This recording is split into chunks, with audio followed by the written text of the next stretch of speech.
Que la grâce du Seigneur Jésus-Christ, l'amour de Dieu et la communion du Saint-Esprit soient avec vous tous. Amen. Le texte pour notre méditation est plus ou moins le symbole d'Athanase que nous venons de répéter. Et je voudrais juste citer 2 phrases. « Voici la foi catholique, nous vénérons un Dieu dans la Trinité et la Trinité dans l'unité. Qui donc veut être sauvé, qui croit cela de la Trinité ?» Veuillez vous asseoir.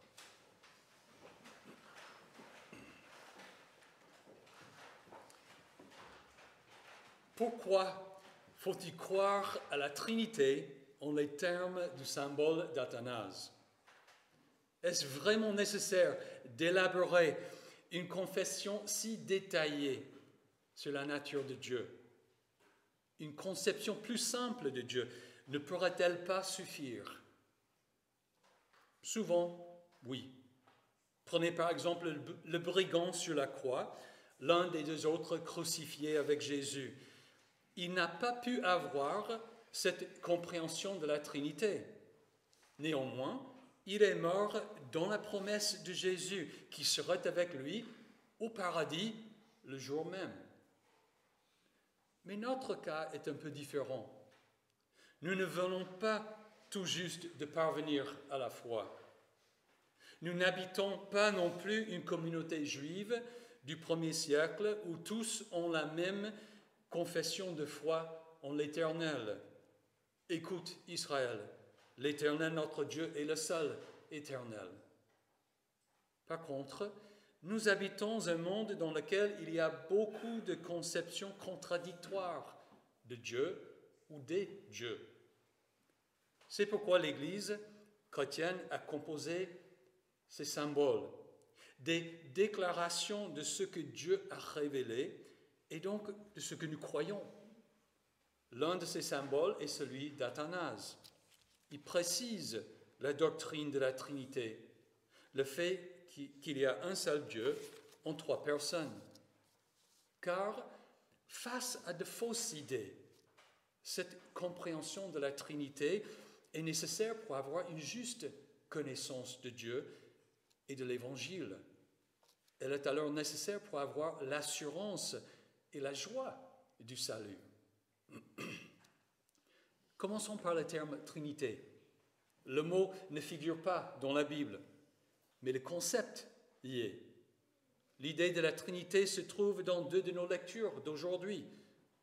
En Jean, Jésus, celui qui est descendu du ciel, parle à Nicodème de la nouvelle naissance par l'Esprit et du fait que Dieu a tant aimé le monde qu'il a donné son Fils unique pour le sauver. Puis dans les Actes, au jour de la Pentecôte, Pierre dit que c'est ce Jésus que Dieu a ressuscité. Nous en sommes tous témoins.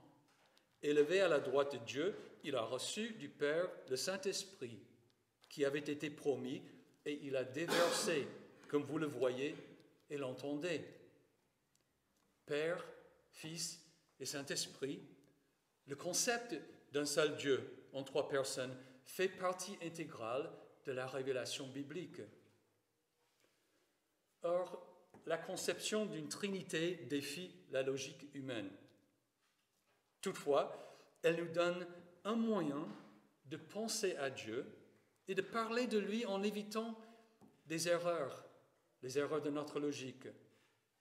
Une fausse conception de Dieu est que la formule Père, Fils et Saint-Esprit doit signifier qu'il y a 3 dieux. L'islam, par exemple, reproche aux chrétiens de pratiquer le polythéisme, d'avoir 3 dieux. Mais ce n'est pas du tout ce que nous croyons. La Bible est catégorique sur ce point. Par Ésaïe, l'Éternel proclame « C'est moi qui suis l'Éternel, et il n'y en a pas d'autre. À part moi, il n'y a pas de Dieu. » Jésus, lorsqu'il a prié pour ses disciples, a dit « Or, la vie éternelle, c'est qu'ils te connaissent, toi, le seul vrai Dieu, et celui que tu as envoyé, Jésus-Christ. » Et l'apôtre Paul écrit « Nous savons qu'une idole n'est rien dans le monde et qu'il n'y a qu'un seul Dieu. » en plein accord avec les Écritures, nous confessons qu'il n'y a qu'un seul Dieu. Le Père, le Fils et le Saint-Esprit ne sont pas trois dieux. Une autre fausse croyance est que la formule Père, Fils et Saint-Esprit doit signifier qu'il y a un Dieu et un ou deux divinités inférieures, car ils ne peuvent pas tous les trois être un seul Dieu. C'est surtout au sujet de Jésus que certains pensent de cette façon. En fait, ce fut cette question qui a donné naissance au symbole d'Athanase. On n'a pas très mal à penser à Dieu et son esprit en tant qu'un seul être, mais le Fils doit être différent. Il doit être la première création de Dieu, qui à son tour a créé toute autre chose. De nos jours, c'est ce que croient les témoins de Jéhovah. Mais encore une fois, la Bible révèle un autre concept. En même temps qu'elle n'admet qu'un seul Dieu, elle appelle Dieu non seulement le Père, mais aussi l'Esprit et Jésus. Par exemple, après que les autorités juives de Jérusalem aient échoué dans leur tentative de le piéger, Jésus leur pose une question qui les oblige à sortir des sentiers battus. Que pensez-vous du Messie? De qui est-il le fils?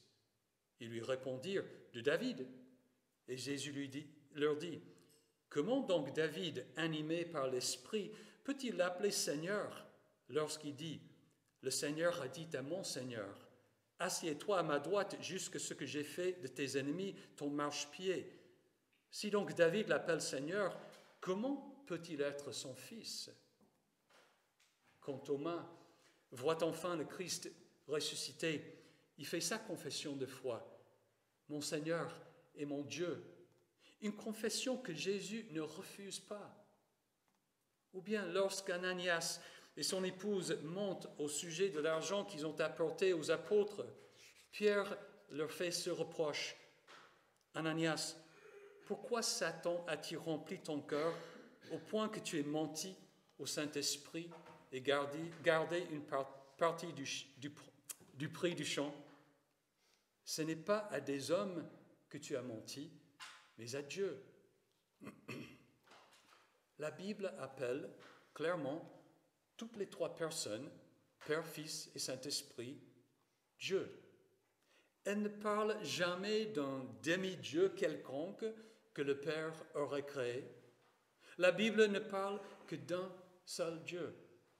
Mais elle appelle ces trois personnes Dieu.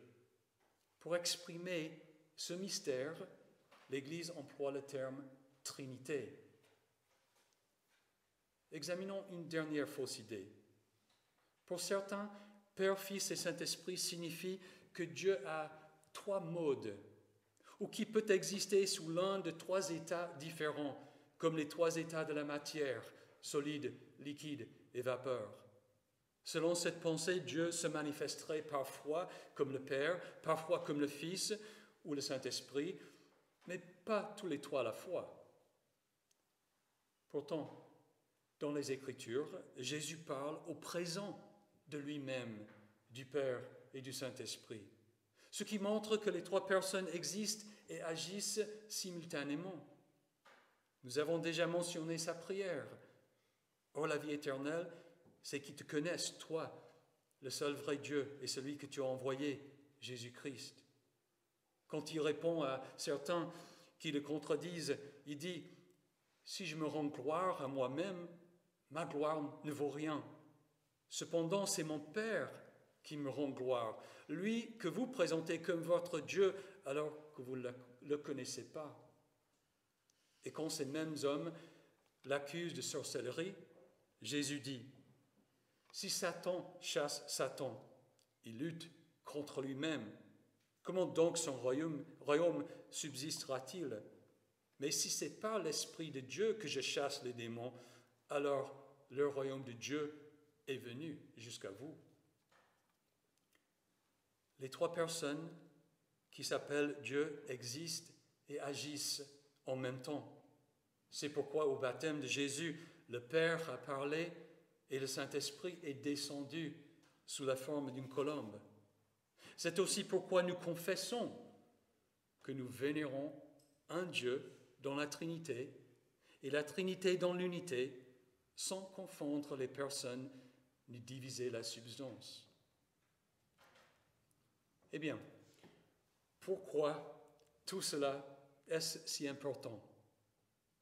Parce qu'il y a plus en jeu que d'être capable de penser et de parler correctement de la nature de Dieu. Nous sommes obligés de penser correctement à la Trinité parce que notre salut, notre espérance de la vie éternelle en dépend. La véritable pierre d'achoppement pour les gens a toujours été Jésus. Comment peut-il être à la fois Dieu et homme? Pourtant, c'est le fait que Jésus est à la fois vrai Dieu et vrai homme qui nous donne l'assurance du salut. Les théologiens chrétiens, sur le fondement des Écritures, ont toujours soutenu qu'il a fallu que Jésus soit homme afin de mourir pour nous, et qu'il soit Dieu pour que sa seule vie suffise pour tous les êtres humains. Dans l'Épître aux Hébreux, il est écrit « Toutefois, celui qui a été abaissé pour un peu de temps au-dessous des anges, Jésus, nous le voyons couronné de gloire et d'honneur à cause de la mort qu'il a soufferte. Ainsi, par la grâce de Dieu, il a connu la mort pour tout être humain. Par conséquent, il devait devenir semblable en tout à ses frères, afin d'être un grand prêtre rempli de compassion et fidèle dans le service de Dieu pour faire l'expiation des péchés du peuple. » Voilà pourquoi l'Évangile est la bonne nouvelle. Jésus est devenu homme afin de mourir pour des gens comme vous et moi. Mais il était aussi vrai Dieu pour que sa mort ne s'applique pas seulement à Pierre, Jacques et Jean, mais aussi à vous et à moi, et à tous ceux qui sont encore à naître. Si nous n'avions pas ce genre de sauveur, nous n'aurions pas l'assurance que tous nos péchés, à nous, ont été pardonnés. Si Dieu n'était pas le Dieu trinitaire, il n'y aurait pas eu de Christ. Et c'est malheureusement le cas de ceux qui prétendent connaître Dieu, mais ni la Trinité. Ils n'ont pas de Christ, pas de Sauveur. Ils ont seulement un prophète qui ne peut leur parler que de la loi de Dieu et de leurs besoins de sa miséricorde. Ils n'ont pas le seul vrai Dieu qui est mort pour eux. Selon la Bible, ces personnes en réalité ne connaissent pas Dieu, c'est-à-dire n'ont pas de relation avec lui. Ils n'ont qu'une connaissance naturelle du Créateur. Jésus a dit aux Juifs qui avaient refusé de croire en lui, « C'est pourquoi je vous ai dit que vous mourrez dans vos péchés. En effet, si vous ne croyez pas que moi je suis, vous mourrez dans vos péchés. » L'apôtre Jean est très franc. Qui est menteur? N'est-ce pas celui qui nie que Jésus est le Messie? Tel est l'Antichrist, celui qui nie le Père et le Fils. Si quelqu'un nie le Fils, il n'a pas non plus le Père. Pour votre part, retenez ce que vous avez entendu dès le commencement. Si ce que vous avez entendu depuis le début demeure en vous, vous demeurerez vous aussi dans le Fils et dans le Père. Et voici ce qu'il nous a lui-même promis, c'est la vie éternelle. Nier ou ignorer la Trinité et ainsi la divinité de Jésus, c'est perdre l'Évangile. Comprendre que le Christ qui est mort pour vous est le vrai Dieu et pas seulement un homme ordinaire, ça fait voir votre salut sous un jour différent. Si un simple homme ou un animal avait été offert en sacrifice pour nous, nous vivrions dans le doute. Nous demandons si l'on n'aurait pas dû offrir une meilleure personne ou un meilleur animal. Nous pourrions concevoir de meilleures possibilités, d'autres sacrifices, d'autres chemins pour aller au ciel. Mais pas Si Jésus est le Fils, la deuxième personne de la Trinité, de la même substance que le Père et le Saint-Esprit, ayant la même gloire et majesté, étant incréé, infini et éternel, il n'y a pas d'être plus haut que Dieu. Du coup, nous ne pouvons pas concevoir un sacrifice supérieur à celui du Fils de Dieu. Aussi, nous pouvons abandonner toute spéculation et tout doute et mettre notre entière confiance en Jésus-Christ. Outre la question des deux natures de Jésus, il y a une autre raison pour laquelle il faut penser ainsi de la Trinité. Si nous ne pouvons pas plier nos pensées à la doctrine de la Trinité, comment pouvons-nous croire à d'autres doctrines aussi difficiles pour notre raison? Comment croirons-nous à la résurrection corporelle de Jésus et à son ascension au ciel? Comment croirons-nous en sa présence dans la Sainte Seine ou à la présence du Saint-Esprit dans le baptême? Ces choses sont sûrement nécessaires à notre espoir de salut. C'est comme quand Jésus a guéri l'homme paralysé. Il voulait d'abord pardonner ses péchés. Quand les spécialistes de la loi ont objecté cela, Jésus leur a posé la question. Qu'est-ce qui est plus facile à dire aux paralysés? Tes péchés sont pardonnés ou lève-toi, prends ton brancard et marche.